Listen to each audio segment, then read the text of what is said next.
Hey Michael, this is my VR to the Tim Sellars pipe giveaway. Hope you're having a great day. Beautiful video, beautiful country out there without a doubt. And taking a look at Tim's stuff on Instagram, unbelievable.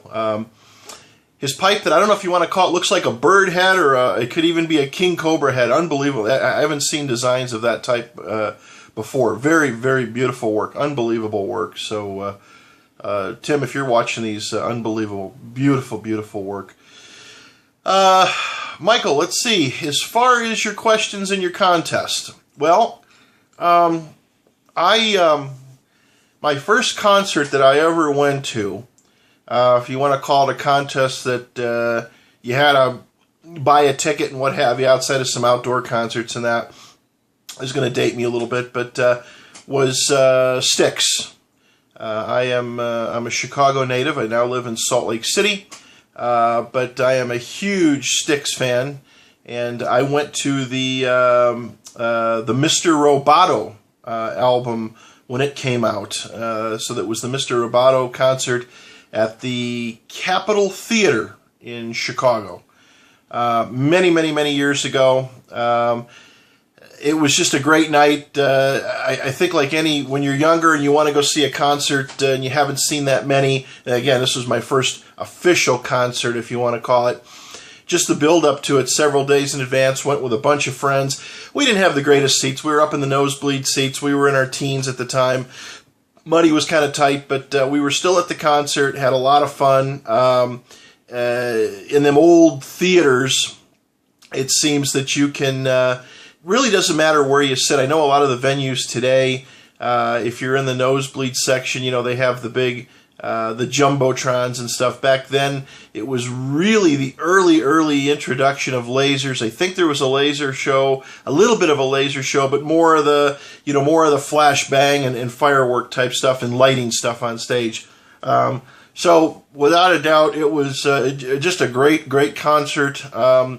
Again, kind of brings me back to a time when things were simpler, before the days of the internet and cell phone and all the other stuff. And we made a whole day of it. Went with a whole group of friends. I think there was 8 of us.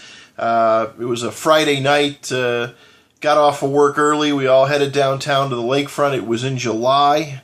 Headed down to the lakefront, hung out on the lakefront on Lake Michigan. And then got over to the concert a couple hours early, stood in line and got in. And again, it was just a great event. The music was great, the concert was great, but it was just the whole feeling of being there and that really being the first one. As far as a concert at any year that I could go see and why, or could go back to any concert, I am a huge Phil Collins Genesis fan, even from way back when. And went and saw Phil Collins also. This was at the Chicago Theater way back when. And just an unbelievable concert back then. Again, same thing. Good friends, good times. It was crazy. It was insane. But just so much fun. It's when the Abacab album had just come out. And I've seen Phil Collins several times with Genesis, and Phil Collins by himself when he spun off and did his own thing, although I think it all kind of tends to sound the same at the end of the day. But I'd love to go back to that. Again, a simpler time. Life was not as complicated. When you're younger and you're a kid, things are simpler. You don't worry so much about paying the bills and keeping a roof over your head and food in your stomach and what have you. It's more of a, hey, I'm going to save up to go see this, or I'm going to save up to buy this. And I think a lot of the life in general that circles all of us is just not there. So again, it would be Phil Collins. It would be Genesis. Would be the concert I would go back to see. The Abacab album when it had just come out. Again, unbelievable concert, unbelievable stuff. It was crazy. And again, went to Instagram, checked out Tim's stuff, just beautiful, beautiful work. So whoever gets the pipe is going to be a lucky person. But I want to thank you for running the concert, and take care. You live in a beautiful part of the country there. And good luck to everybody. SLC Pipes, Pat, out here in Salt Lake City, Utah. Take care, Michael.